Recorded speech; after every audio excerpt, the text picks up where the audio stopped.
Namaskar viewers, welcome back to Sattology channel. And today I'm going to discuss with a very special guest of ours about the victimization in the Muslim community. I think this has been politicized to a large extent, and this is just for educating the people, not for anything hate against any other community, as people say, a little bit we say that way. So our goal is to educate our Hindu community on this aspect, especially American Hindu community. So we, as an American Hindu community, we are talking about approximately 30 million followers of Hinduism in the US, out of which 3 million from India and the remaining from rest of the world, including Trinidad, Tobago, and many other parts of the world. And many Americans have also started practicing Hinduism, or they have inclination towards Hinduism. So people from all walks of life are checking out Hinduism and seeing how scientific that is. So in this series, we are covering one important topic which Hindus have faced in India a lot, and also the world community is facing it, and which is the victimization cries of the Muslim community. And many Muslims and ex-Muslims are also very eagerly inclined towards Hinduism, and we respect that, and probably many of them will also agree. So with that, I want to introduce you a very famous writer and an author, and also a public figure. He runs a think tank called the Jaipur Dialogues. Many of you must have already understood whom I'm talking about. He is Sanjay Dixit ji. And welcome Sanjay Dixit ji to our call, Sattology channel. Namaskar, Aditya. How are you? I'm fine, and thank you for giving us your time, which is very valuable. We can all can understand. So, without wasting time, we always hear that in any situation, whether it's in India or US or anywhere else, in UK, there's one community always victims, cries themselves as victim, and even though they might be the aggressor as well. So, and the reason behind that is nobody understands. So, do you know why they call themselves as victim all the time? You have to go into the deep theology of Islam to be able to understand this victimhood politics. You see what happens, though Christianity began the same way, but due to the Renaissance and the reforms that happened during the 15th, 16th centuries, the Christian world became more worldly oriented. Quote unquote, the calling.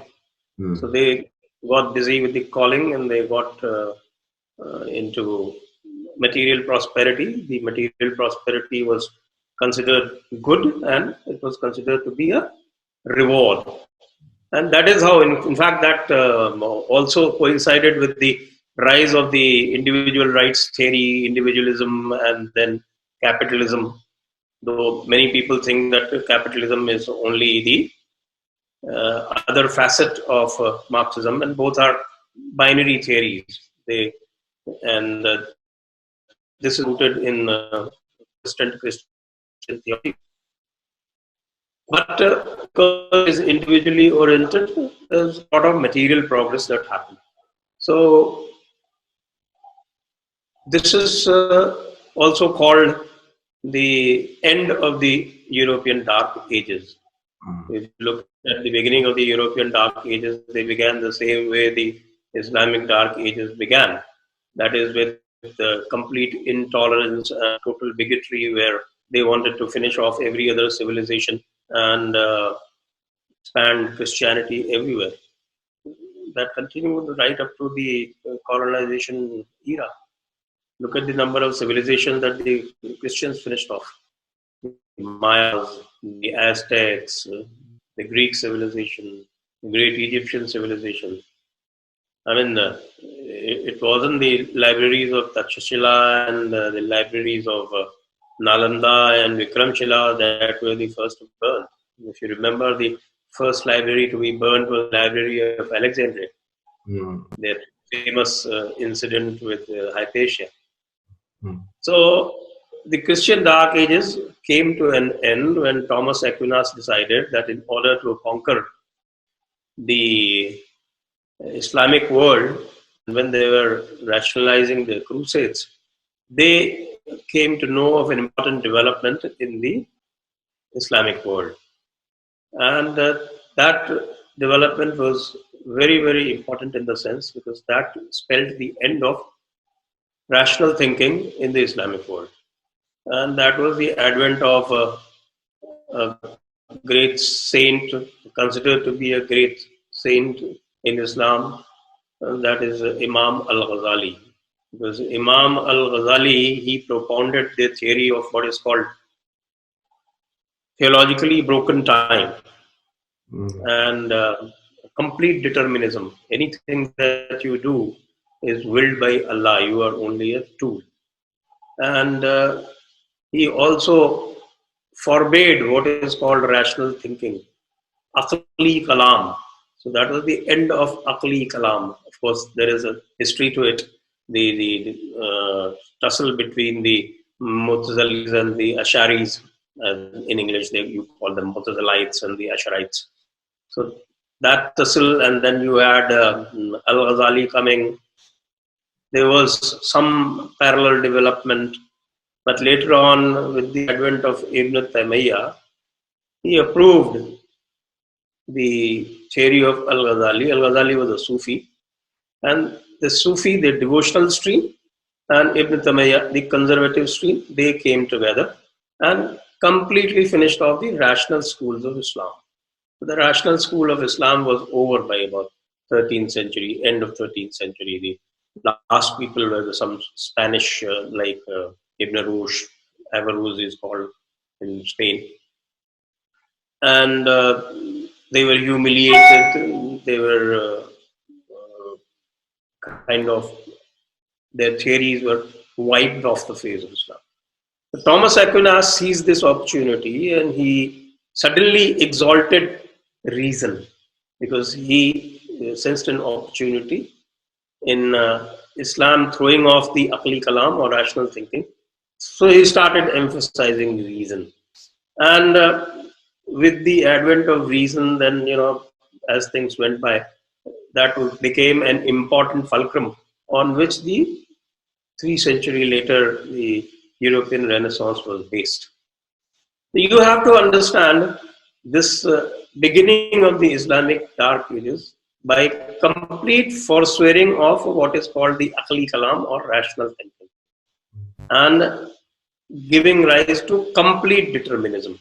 And this complete determinism, especially if you look at the Hanfi Islam among Sunnis, it follows something what is called taqleed. Taqleed means you have to just follow. You are not supposed to use your brains. Aql is not used by common people. It is to be used by only the select few, the authorized people, the muftis, the top clerics, and it is only their guidance that everybody else has to follow. Add to that the basic theory in Islam, everything is done by law. So much so that if you look at the countries like Pakistan, they specifically lay it out even in their constitution that the sovereignty of this world, the sovereignty of the universe belongs to Allah alone. It is from that. No, Now again, mm, just one. You add the theory of one birth, linear time leading to the day of last judgment, totally at the mercy of Allah, and ending into eternal heaven and eternal hell.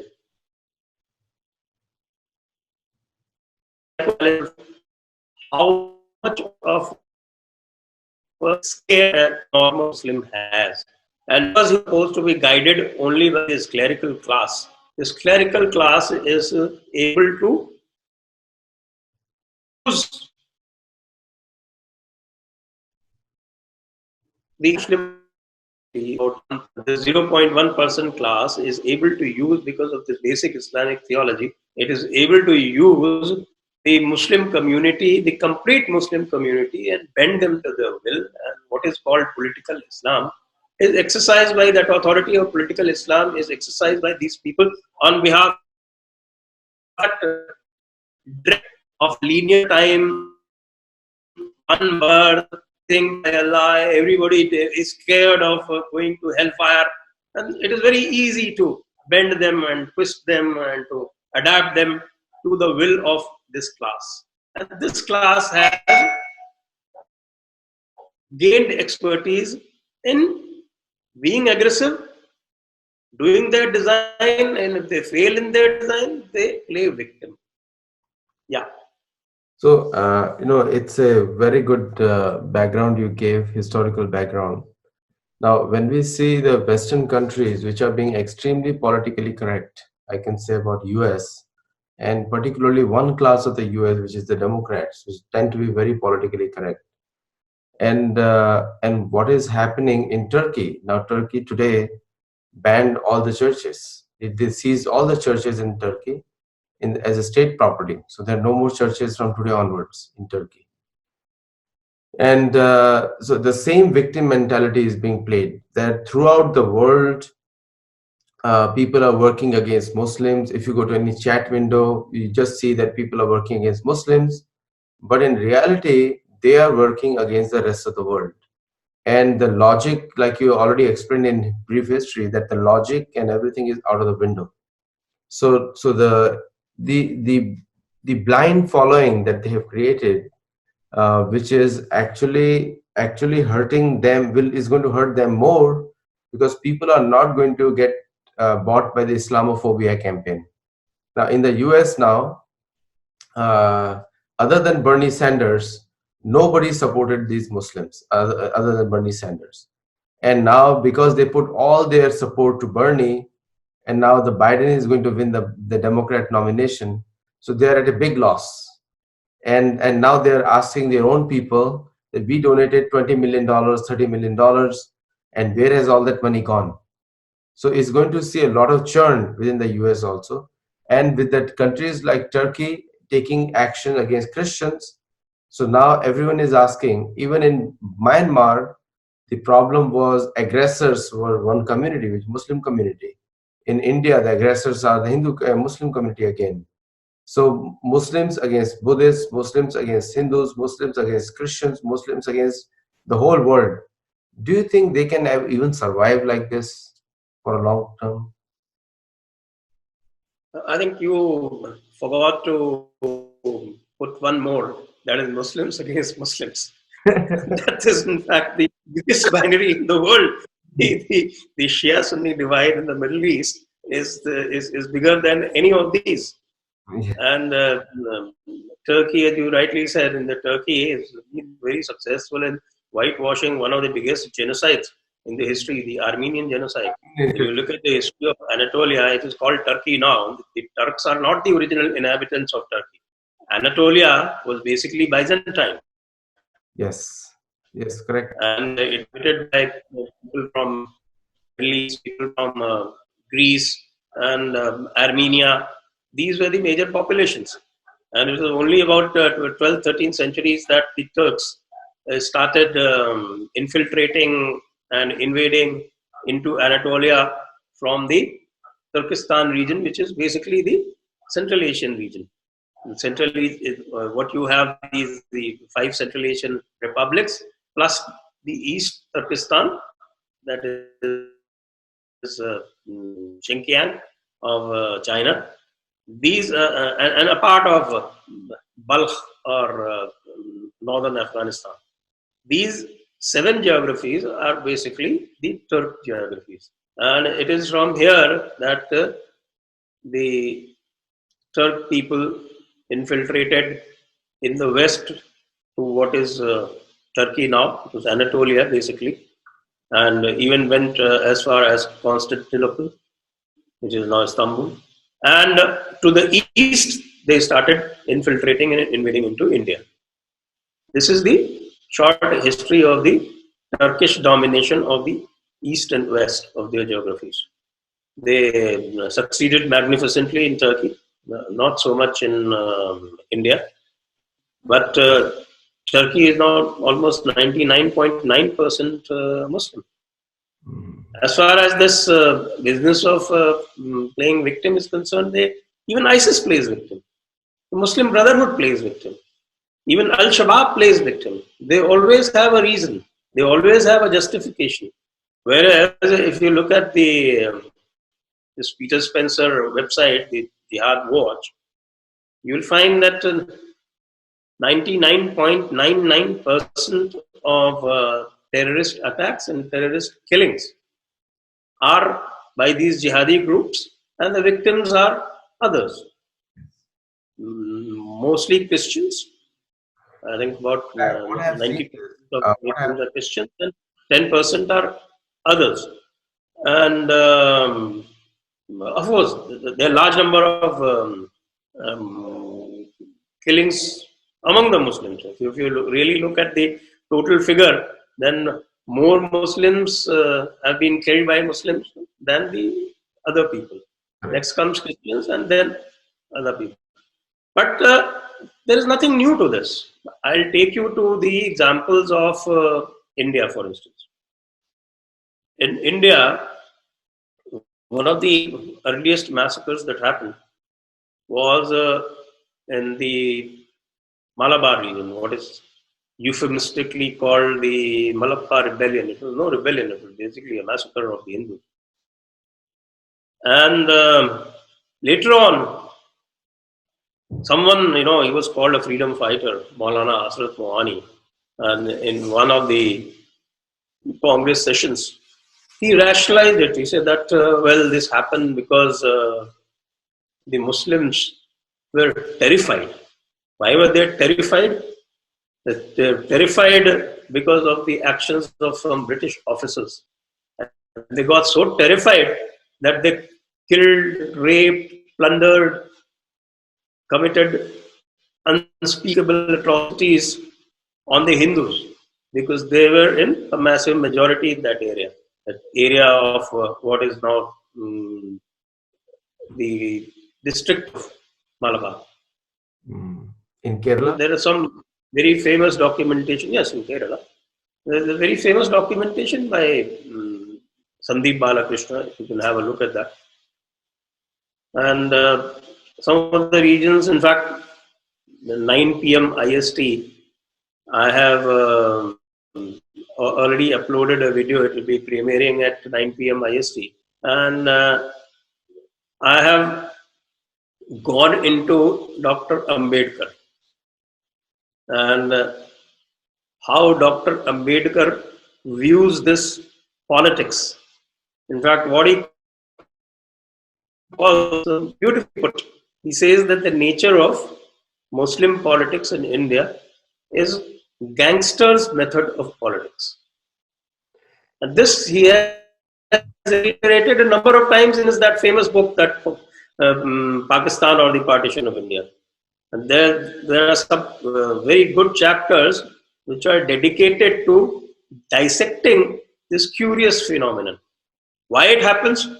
And one of the major reasons is that because of the theology, the basic theology, and the complete domination over the thought process by the clerical class.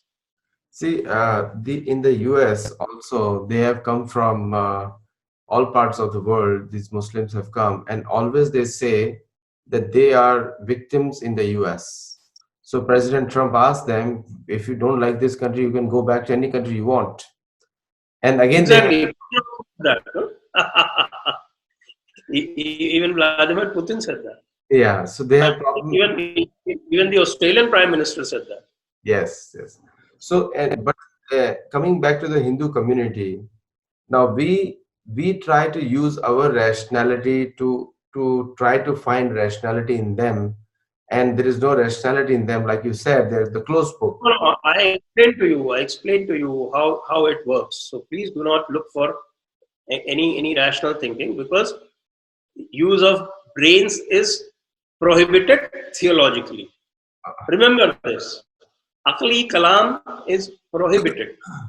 Use of brain by common public is prohibited. Only the top few are supposed to use their brains, and they use their brains in order to manipulate their community. It is a big message for Indians as well, especially American Hindus, that they have to start rationalizing with them. Suddenly, the Muslims have become the human rights champions, and while they are the worst human rights aggressors on the planet. So, again, playing a victimhood card and judging Hindus, judging Christians, judging Jews, everyone else they're judging. So, is it possible that we as a Hindu community or the spiritual Hindu community, we can re-educate our communities into organizing a very like a frequently asked questions, that when you see a Muslim doing this, it means al taqiya. If you see this, it means this. Like more education is needed. Another thing which is seen in the US in a big time, and it comes from the mosques. And the preaching is done that the Indians are dirty, Hindus are weak, Hindus are, same like Pakistani propaganda.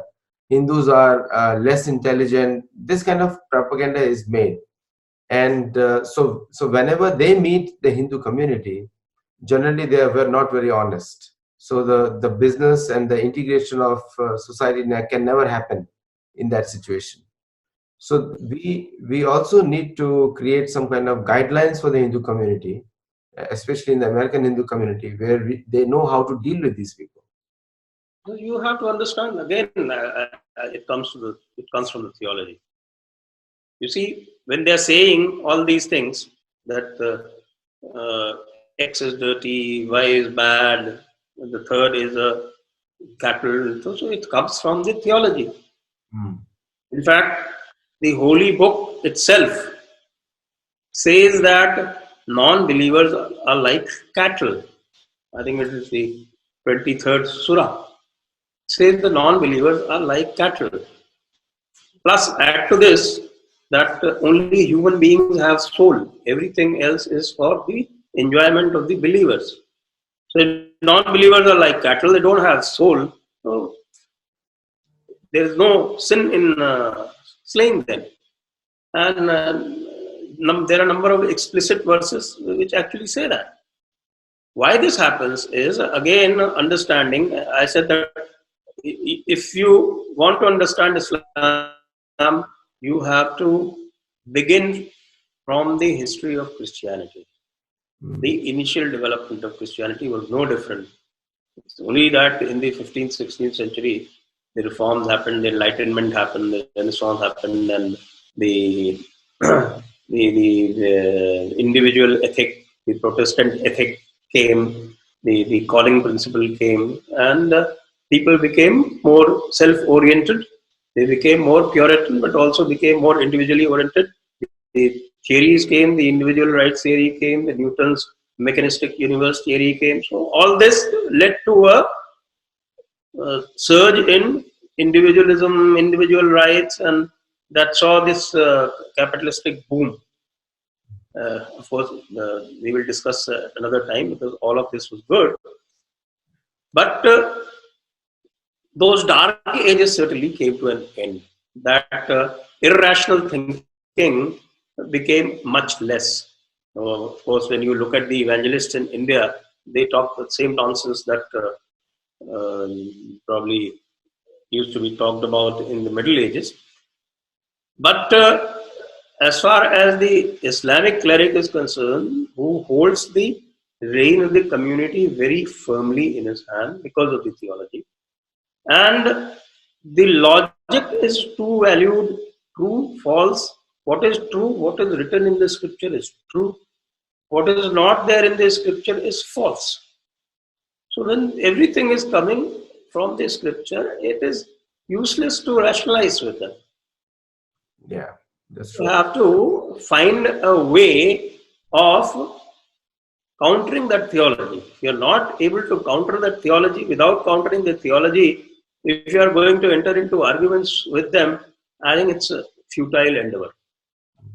No, that's right. I think politically also, it's people have understood that giving them, generally it is also said that politically, if you can't accommodate them, because they are thinking from their religion, and others are thinking from general human principles and plurality, and they cannot think about plurality, and they are thinking in a mostly communal way. So it is a general understanding has come in the American society that you can't I'll, accommodate. I'll interrupt again. Again, I'll quote Dr. Ambedkar. Dr. Ambedkar, and also if you look at V.S. Naipaul, he's also said this, and you can see this: the brotherhood of Islam is not universal brotherhood. Mm. It is the brotherhood of a Muslim with Muslim. Mm. Everyone else is excluded from that brotherhood. Right. There is a specific surah, a specific verse which says that do not have uh, do not have non-believers as your friends. I think it is 328, third surah, 28th ayat. So it is the brotherhood of Muslims with Muslims. Anybody who thinks that you can have the concept of universal brotherhood or universal human rights, I think he is barking up the wrong tree. Yeah. So thank you, Dixit ji. Today, I know you have to go for another meeting, and we also have something lined up. It was always a pleasure. This is our second interview, and it was always a pleasure to learn from you. And if you want to understand more, do watch that video that will be coming up soon after this. I'm going to post that link, and so that everyone can watch the Jaipur dialogues. And keep watching Sattology. And Namaskar, Dixit ji. Thank you so much for joining. Thank you very much.